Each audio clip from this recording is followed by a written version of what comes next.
Hello everyone, and welcome back to the channel. Today we are going to explore how to use the Clash VPN app to help improve your online privacy and security. This tutorial is for educational purposes only, showing you how to set up your Clash VPN account and connect to a server. Step 1. Download and install Clash VPN. If you are using Android, open the Play Store and search for Clash VPN, then download the app.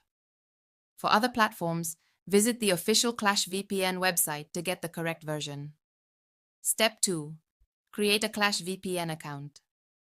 Once the app is open, tap the menu icon, which is usually 3 horizontal lines or a gear icon. Select the Sign Up option from the menu. Enter your email address and create a password. You may receive a verification code in your email. Enter that code to complete the sign-up process.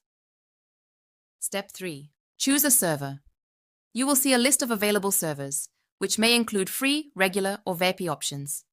Each server type can have different features or connection speeds. Step 4. Connect to the VPN. After selecting a server, tap the Start button to begin your VPN session. If you found this video helpful, please give it a like, subscribe to the channel, and tap the bell icon so you don't miss future tutorials. Stay safe and enjoy your browsing.